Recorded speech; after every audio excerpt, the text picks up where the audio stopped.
कोई भी फिल्म चलती ही तब है जब उसके अंदर कहानी हो, उसके अंदर वो किरदार हो। जब तक किसी फिल्म के किरदारों के साथ देखने वाला दर्शक अपने आप को जुड़ा हुआ महसूस नहीं करता, तब तक वो फिल्म हमारे चित्त में नहीं लगती। मैं यही कहना चाहता हूँ कि 8 अगस्त को हमारी ये फिल्म हीर एक्सप्रेस रिलीज़ हो रही है। हम इस बात को एश्योर कर रहे हैं कि आप अपने 2 साल के 3 साल के बच्चे के साथ और आप अपने 70 साल के माता पिता के साथ या अपने दादा दादी के साथ जब आप इस फिल्म को देखेंगे तो भाषा के स्तर पर भी आपको किसी किस्म का एम्बैरेसमेंट नहीं होगा। इसमें जो हीर की कहानी है, हीर का जो चरित्र है, वो एक ऐसा चरित्र है कि कहीं ना कहीं वो प्रत्येक इस फिल्म के प्रत्येक किरदार के साथ जो भावनात्मक इन्वेस्टमेंट होता है, आप प्रतिकूल परिस्थितियों को भी आप कैसे अनुकूल कर सकते हैं यदि आपके अंदर भावुकता है, यदि आपके अंदर संवेदना है और यदि आपको प्रतिकूल को अनुकूल करने की इच्छा है।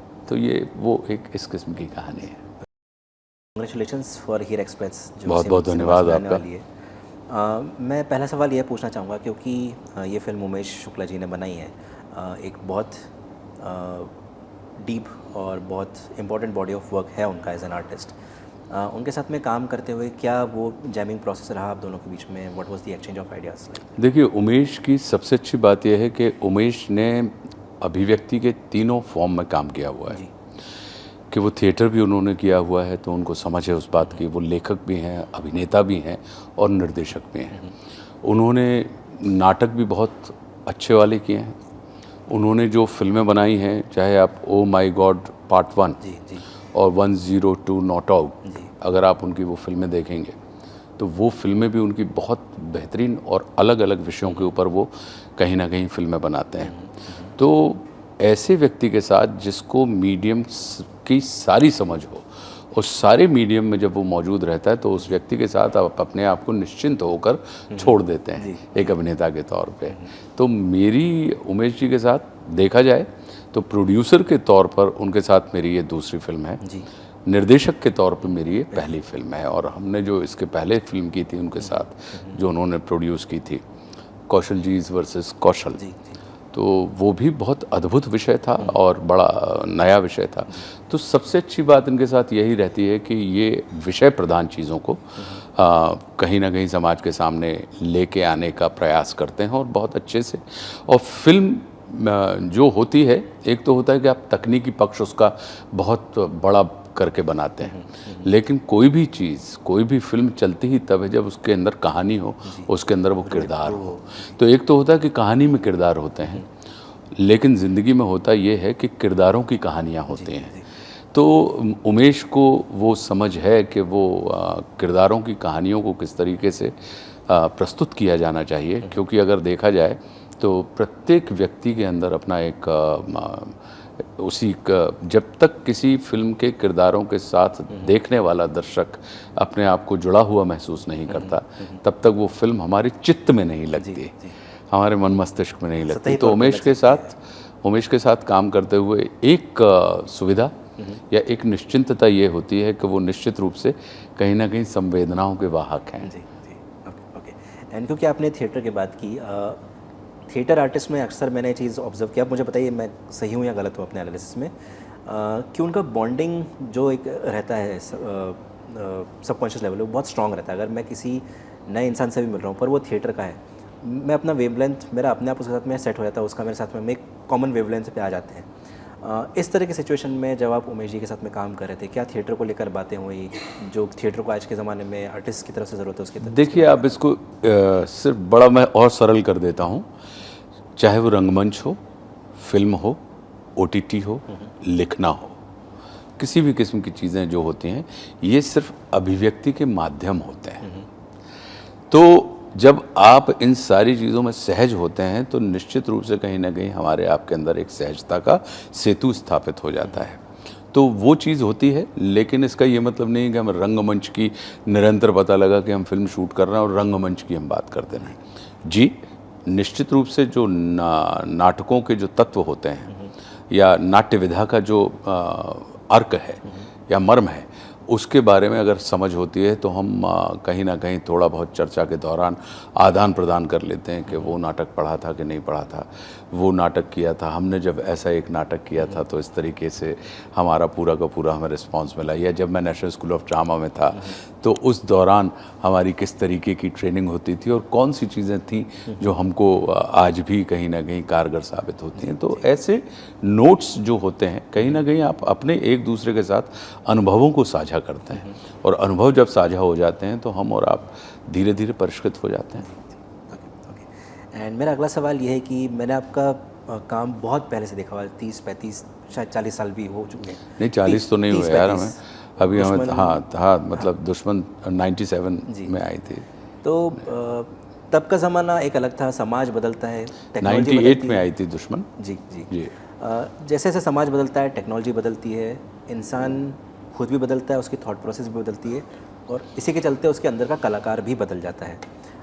तब के आशुतोष राणा जी और आज के आशुतोष राणा जी द एक्टर में क्या फ़र्क आप महसूस करते हैं और हमें बताना चाहेंगे? देखिए, जैसे जैसे समझ बढ़ती है आपके अंदर परिपक्वता आती है, परिपक्वता आने के साथ साथ आपको कहीं ना कहीं जब परिपक्व होते हैं तो ये जैसे वृक्ष की गति होती है कि वृक्ष जब छोटा रहता है, लगाया जाता है, तो उसके इर्द गिर्द बागड़ होती है उसको बचाने के लिए, क्योंकि कहीं कोई खा ना जाए, कोई उखाड़ ना ले। लेकिन जैसे जैसे वृक्ष जो होता है वो बड़ा होता जाता है तो वो फल भी देता है, छाया भी देता है, हवा भी देता है, कई किस्म की चीज़ें करता है। तो वो परिपक्वता, इसमें फ़र्क नहीं कहना चाहूँगा मैं, इसमें विस्तार कहना चाहूँगा कि निश्चित रूप से समझ में जब विस्तार होता है, दृष्टि में जब विस्तार होता है, तो आपकी सृष्टि भी जो होती है वो विस्तारित होने लगती है। एंड फिल्म की टैगलाइन ये कहते हैं कि एक साफ़ सुथरी पारिवारिक फिल्म है। आज के ज़माने में, मैं उमेश जी से भी बात कर रहा था इस बारे में, कि आज के टाइम में जहाँ मेकर्स ये चाहते हैं कि मार धाड़ वाली फिल्में बने, क्योंकि उस तरह की फिल्में पसंद की जा रही है एक लार्जर सेक्शन ऑफ ऑडियंस द्वारा। ऐसी सिचुएशन में जब आप एक पारिवारिक फिल्म लेकर आते हैं विद द एश्योरेंस की एक फैमिली ऑडियंस के लिए बनी है, क्योंकि फैमिली ऑडियंस से लोग ज़्यादा आएंगे तो वो टिकट सेल ज़्यादा होंगी, एंड ऑफ कोर्स फिल्म एक बेहतर सक्सेस साबित होगी compare to a normal individual viewing.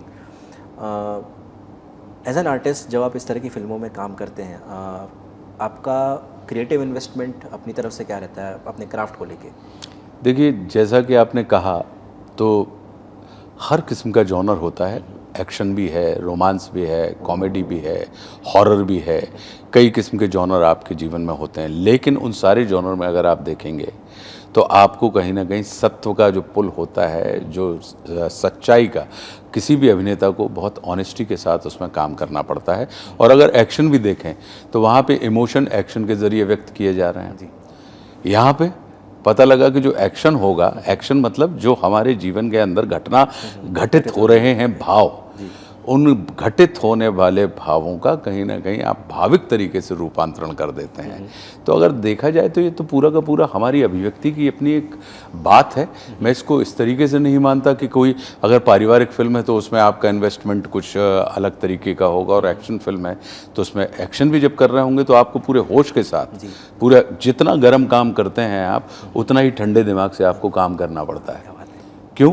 क्योंकि इसमें सिर्फ आपको अकेला एक्शन व्यक्त नहीं करना है, आपको कहीं ना कहीं सामने वाले की भी सुरक्षा का ध्यान रखना और अपनी भी सुरक्षा का ध्यान रखना है। आप उस एक्शन के माध्यम से उस इमोशन को लोगों तक पहुंचाने का काम कर रहे होते हैं। तो उसमें आपको वो सारी की सारी चीज़ें अगर देखे जाएंगे तो वो जॉनर होते हैं। कुछ लोगों को थ्रिल पसंद होता है, तो कुछ लोगों को जासूसी उपन्यास पढ़ने पसंद होते हैं। तो उसमें ऐसा नहीं है कि आप, लेकिन बांध के आपको सब में रखना पड़ता है, ये आपकी एक जिम्मेदारी होती है। और बांधा ही तब जाता है, या बांध ही हम और आप तब सकते हैं जब हम अच्छे की जगह सच्चे की दिशा में काम करने का प्रयास करें। हमसे अक्सर जो गलती होती है वो हम ये करना चाहते हैं, हम अभिनेता या कोई भी व्यक्ति, कि हम अच्छा होना चाहते हैं। तो अच्छे की तो कोई सीमा नहीं है। हो सकता है कि आपको कोई चीज़ अच्छी लगे और उनको कोई और चीज़ अच्छी लगे, और किसी अन्य को कोई और चीज़ अच्छी लगे। तो अच्छे का कोई पैमाना नहीं है, लेकिन सच्चे का निश्चित रूप से पैमाना है कि आपके पास जो ट्रुथ ऑफ द मोमेंट है, इस पल का जो सत्य है, उस सत्य के साथ आप बिल्कुल जुड़े हुए हैं और उस सत्य को आप कन्वे कर रहे हैं अपनी कला के द्वारा। तो आप निश्चित रूप से कहीं ना कहीं लोगों के मन मस्तिष्क में अपना स्थान बना के जाएंगे, और आपके द्वारा कही जा रही कथा लोगों की व्यथा का निवारण करने के काम आएगी। ओके। एंड मेरा लास्ट सवाल एक ये है कि it's always a very calming experience to listen to you. जब आप बात करते हैं तो सुनने का बहुत मन करता है आपको बिना सवाल पूछे। बट मैं भी जर्नलिस्ट हूँ, मेरी भी अपनी एक जिम्मेदारी है। नई जनरेशन के लिए अगर उन्हें आशुतोष राणा जी जैसी समझ दुनिया को लेकर, समाज को लेकर अगर डेवलप करनी है, वो क्या किताबें हैं या वो क्या साहित्य जो उन्हें पढ़ना चाहिए? मेरा अपना ये मानना है कि खूब पढ़ें, लेकिन खूब जुड़ें भी।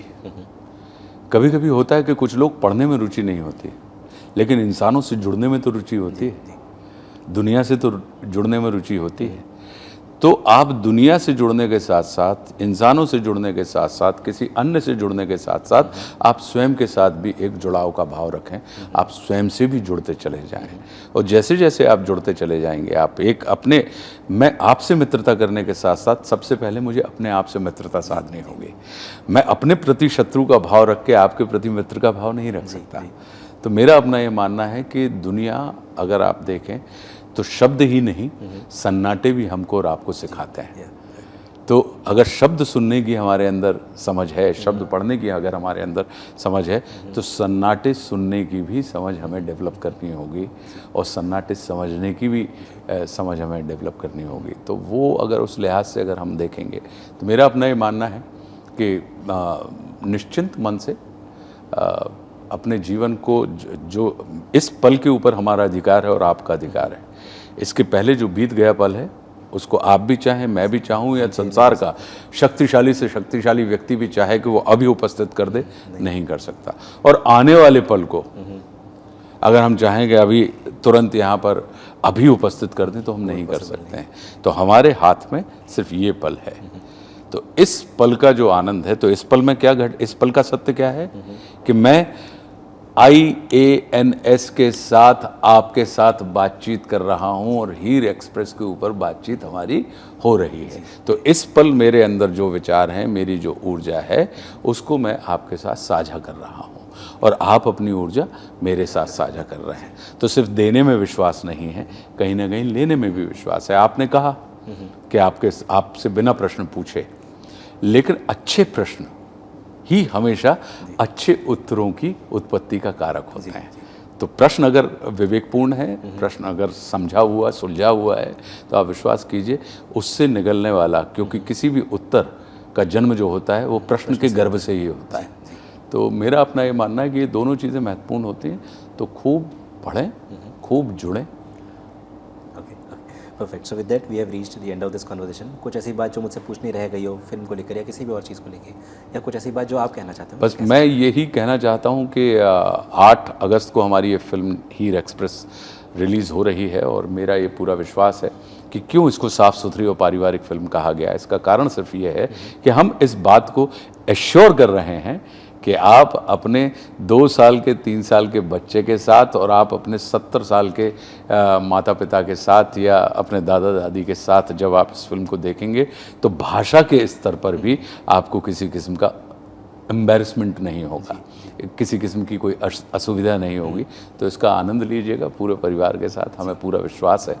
क्योंकि अल्टीमेटली तो मनुष्य का जीवन जो चलता है, इसमें जो हीर की कहानी है, हीर का जो चरित्र है, वो एक ऐसा चरित्र है कि कहीं ना कहीं वो प्रत्येक, इस फिल्म के प्रत्येक किरदार के साथ जो भावनात्मक इन्वेस्टमेंट होता है, और आप अनुकूल परिस्थितियों को भी, आप प्रतिकूल परिस्थितियों को भी आप कैसे अनुकूल कर सकते हैं, यदि आपके अंदर भावुकता है, यदि आपके अंदर संवेदना है, और यदि आपको प्रतिकूल को अनुकूल करने की इच्छा है। तो ये वो एक इस किस्म की कहानी है।